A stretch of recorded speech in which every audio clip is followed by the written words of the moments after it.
본문의 말씀은 헤롯이 교회를 핍박한 이후에 또 그 일이 잘 되지 않고 그친 이후에 일어난 일입니다. 헤롯이 백성들 앞에서 공적인 연설을 할 일이 있었는데 그때 백성들이 헤롯의 연설을 듣고서 이것은 신의 소리요 사람의 소리가 아니니라 이렇게 외쳤습니다. 그때 헤롯이 그 영광을 하나님께 돌리지 않아서 주의 사자가 그를 쳤고 또 그래서 죽게 된 사건입니다. 무슨 일이 일어났는지 좀 더 자세하게 그 배경을 들여다보면 하나님이 어떻게 일하셨는지 또 우리에게 주시는 말씀이 무엇인지를 좀 더 쉽게 이해할 수 있을 거라 생각이 됩니다. 두로와 시도는 항구 도시입니다. 당연히 상업이나 또 무역이 아주 발달했겠죠. 실제로 그러한 곳이었습니다. 그런데 이 두로와 시돈 이 도시는 농사는 잘 되지 않는 곳이었어요. 곡식이 잘 나지 않는 그런 지역이었습니다. 그래서 육지로 이어져 있는 팔레스틴 지역에서 식량을 사서 먹었습니다. 그런데요, 식량이 나는 지역은, 곡식이 나는 지역은 헤롯 왕이 통치하는 지역입니다. 그런데 이 두로와 시도는 헤롯의 통치 지역이 아니에요. 그래서 헤롯이 이렇게 저렇게 관여할 수가 없는 곳입니다. 다른 이가 그곳의 통치자로 세워져 있습니다. 전부 다 로마의 그 식민지죠. 그런데 어떤 연유로 인하여서 헤롯이 이 두로와 시돈을 대단히 노여워하는지는 정확하게 알 수 없습니다. 그 이유가 그 시작이 무엇에서부터 시작이 되었는지는 잘 모르겠지만 굉장히 두로와 시돈의 사람들을 노여워했습니다. 그래서 헤롯이 어떻게 했냐면은 곡식을 그들에게 공급하는 일, 곡식을 그들에게 수출하는 일을 아마 막았을 겁니다. 결국은 무역의 어떤 분쟁이 일어난 거죠. 헤롯이 그들의 먹을 식량을 쥐어버리니까 이들은 어쩔 수 없이 왕의 마음을 되돌려야 했습니다. 그래서 중요한 어떤 위치에 있는 사람을 통해서 로비를 한 거죠. 왕의 침소 맡은 신하 블라스도, 이 사람이 재정도 담당하고 있었습니다. 그래서 중요한 직책을 맡은 한 장관을 통하여서 왕에게 적극적으로 로비를 했던 겁니다. 마침 헤롯이 백성들 앞에서 공식적으로 연설할 그런 일이 있었습니다. 여기에는 나를 택하여 라고 나와 있죠. 21절에 헤롯이 언제 어떤 나를 택하였냐 하면은 역사가 요세푸스의 기록에 의하면요, 글라우디오 황제가 영국 원정에서, 당시는 브리타니아죠, 그 원정에서 돌아온 것을 축하하면서 환영하면서 며칠 동안 축제 기간을 가졌습니다. 로마에서. 이곳에서도 이제 로마의 식민지니까 헤롯 왕이 그 일을 축하하면서 축제를 연 거죠. 그런데 이 축제 기간이 또 공교롭게도 헤롯 왕의 생일과 겹쳤습니다.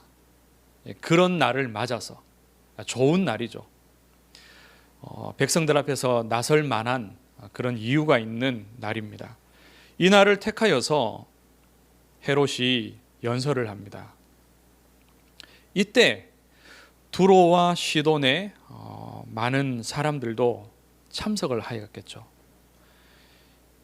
헤롯이 다스리는 통치하는 그 지역의 백성들도 당연히 참석을 했고, 이 중요한 로비를 해야 되는 다급한 두로와 시돈의 여러 사람들도 이 자리에 참석을 한 겁니다. 커다란 경기장에 수많은 군중들이 모여 있고 이때 헤롯이 등장을 하는 겁니다. 역사서에는 헤롯이 입었던 옷에 대하여서도 또 자세히 기록을 하고 있습니다. 여기에는 그냥 왕복이라고만 나와 있죠. 그런데 이 왕복이 어떤 것이었는지를 자세히 기록하고 있는데 아주 길고 저 밑에까지 이어지는 긴 겉옷입니다. 헐겁고 긴 겉옷을 입었는데 그 왕복의 색이 은색이었다고 말하고 있습니다.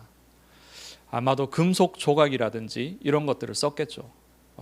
은색 빛을 반사할 수 있는 그런 금속이라든지 아니면 실을 사용하여서 태양빛을 받았을 때에 빛을 반사하고 찬란하게 뭔가 이렇게 빛을 발할 수 있는 그런 소재의 옷을 입었습니다.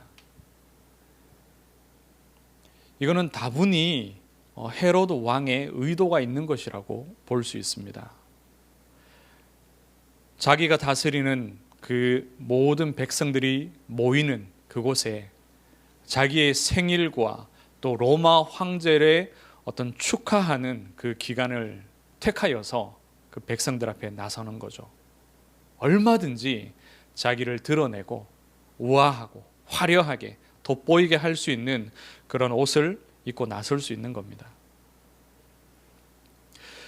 두로와 시돈 사람들은 이때를 맞아서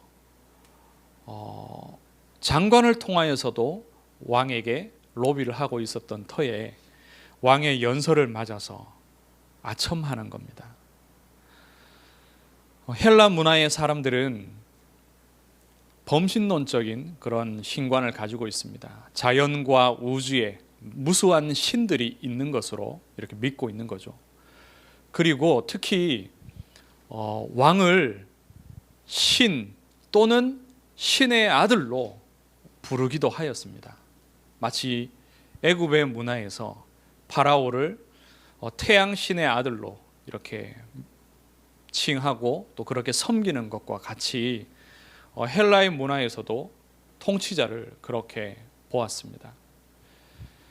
그래서 이들이 왕의 말을 두고 또 왕의 행동을 두고서 와, 신과 같다, 신인 것 같습니다, 신의 소리인 것 같습니다, 얼마든지 이런 말을 할 수가 있어요.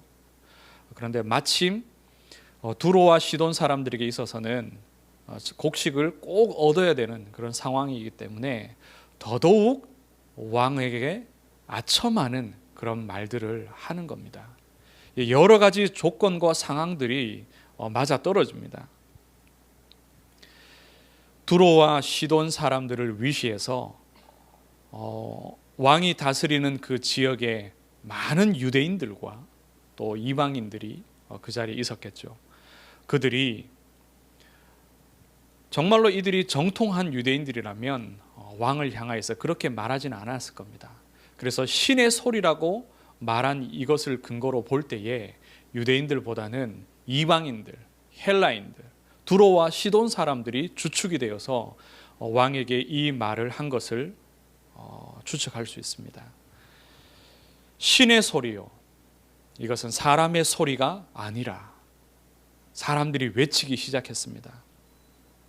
누군가 선창을 하고요, 또 많은 사람들이, 군중들이 의례히 여러 번 이렇게 했던 것처럼 왕 앞에서 이 말을 외치기 시작합니다. 사람들이 밀집해 있고 모여 있는 그러한 경기장, 이 당시에는 많은 사람들이 모이는 곳이 경기장이었어요. 사람들이 검투를 하는 그런 경기장에 모여 있었는데 그 사람들의 시선이 헤로드 왕에게 집중되어 있습니다. 한 곳을 향하여서 집중되어 있고 둘러싼 그 군중들의 함성과 또 시선과 그런 모든 것이 한 곳을 향해서 집중합니다. 왕이 연설을 하는 중에, 또 왕이 연설을 마친 후에 그 연설의 내용에 대해서도 또 만족하고, 또 두로와 시돈 사람들이 그렇게 선창을 할 때에 모든 백성들이 외쳤습니다. 신의 소리요 사람의 소리가 아니니라. 계속 되어지죠. 이 말이 계속 외칩니다. 그런데 헤롯이 부정하지 않습니다. 그 말을 그치라 하지 않고 나는 아니라고 말하지 않습니다. 번쩍이는 옷을 입은 것 자체가 헤롯이 이 상황들을 즐기고 있는 것을 말하는 겁니다. 베드로는 이방인 고넬료가 자기에게 절하였을 때 일어나라 했습니다. 나도 사람이라. 나도 사람이라. 바나바와 바울이 루스드라에서 전도할 때에 날 때부터 안진병이었던 사람을 일으켰습니다. 그때 그 지역의 사람들이 바나바와 바울을 가리켜서 자기들의 신관대로 제우스와 헤르메스다. 그래서 우리가 저들에게 제사하자. 저들을 숭배하자라고 했을 때 바나바와 바울은 우리도 여러분과 성정이 같은 사람이라 이렇게 말했습니다. 그리고 너무 답답해서 옷을 찢으며 하나님께 영광을 돌리라고 그들이 외쳤습니다. 그런데 헤롯은 그렇게 하지 않았죠. 태양 아래서 찬란하게 빛을 발하는 그러한 옷을 입고 나타나서 백성들이 자기를 칭송하고 신이라고 말할 때에 그것을 마음껏 즐겼습니다. 여러 의도가 동기가 잘 맞아떨어진 상황입니다. 당연하다고 생각이 됩니다. 하나님 떠난 인생은 명예와 영광에 집착하게 되어 있습니다. 그래서 자리를 탐내게 되어 있습니다.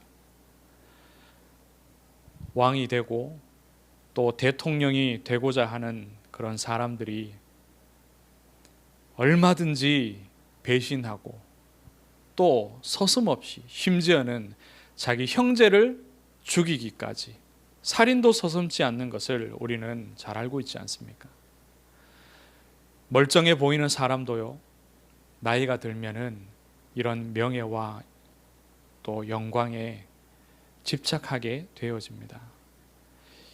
이것이 사람에게, 우리 인생에게 각인되어져 있는 부분입니다. 한번 성경에 나온 이 내용들을 거슬러서 한번 보겠습니다.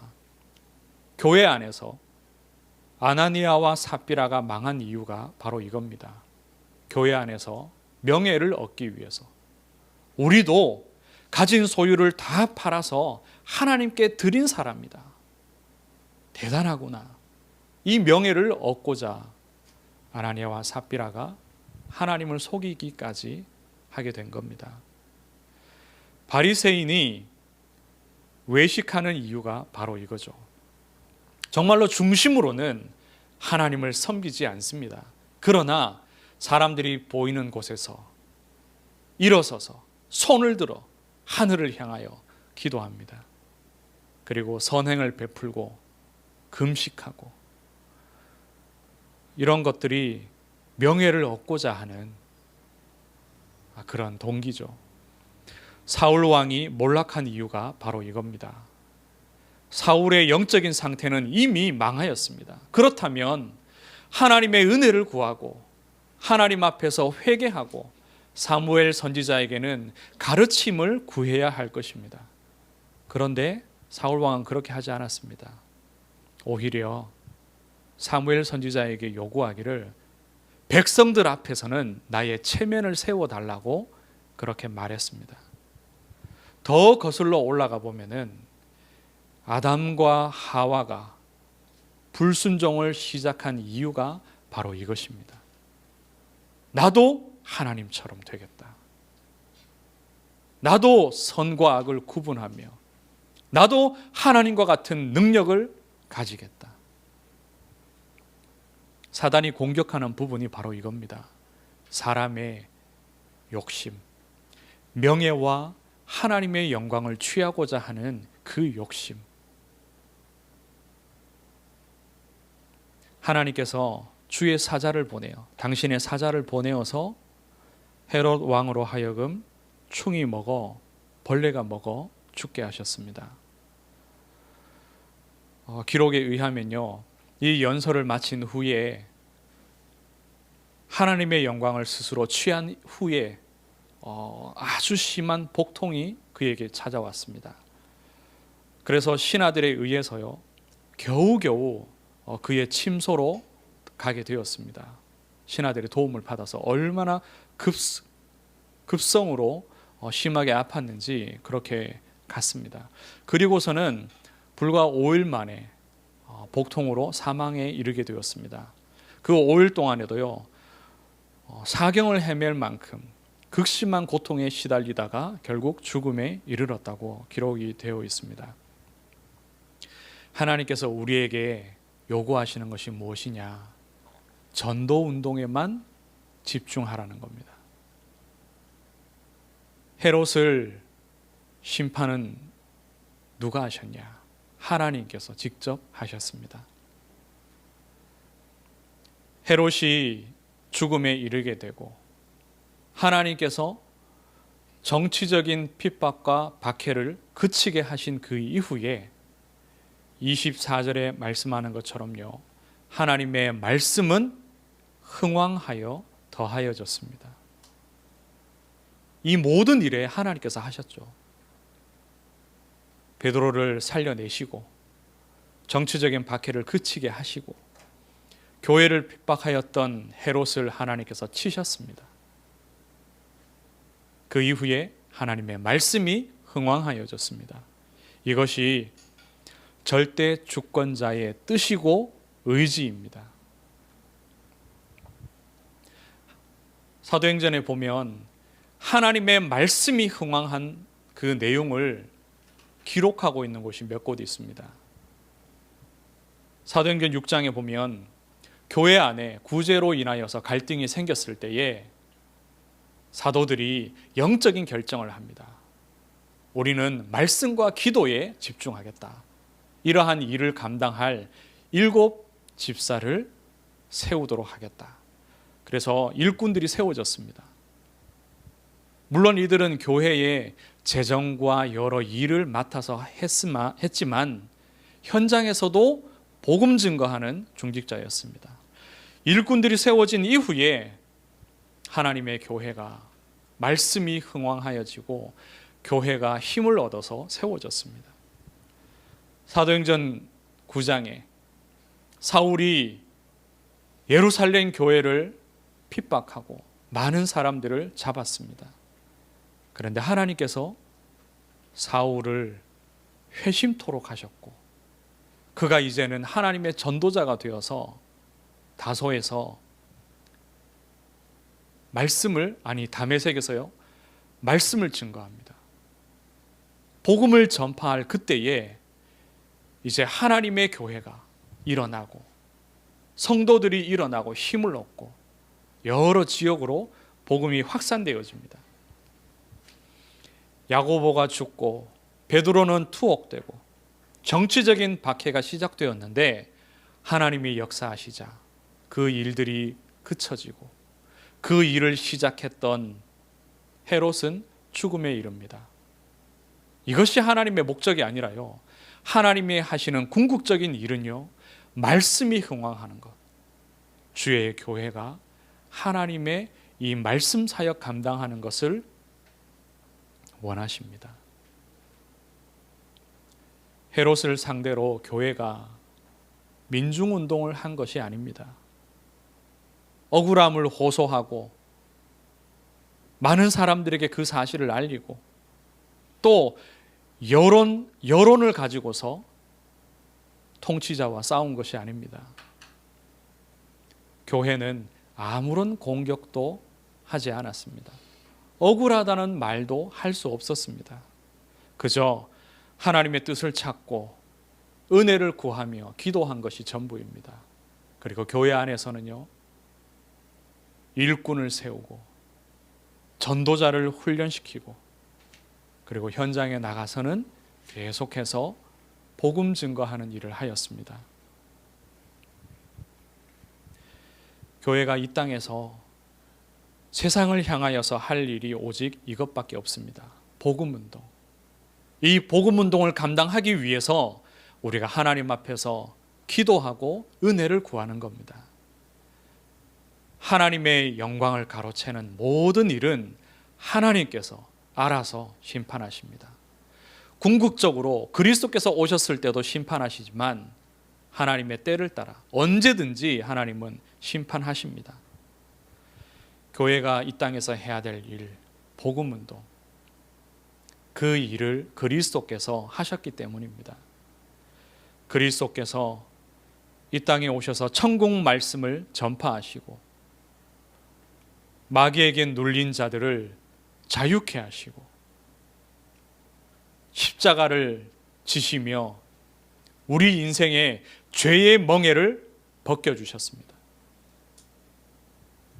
그리고 이 땅에 사시는 동안 제자들을 양육하고 가르치고 세우셨습니다.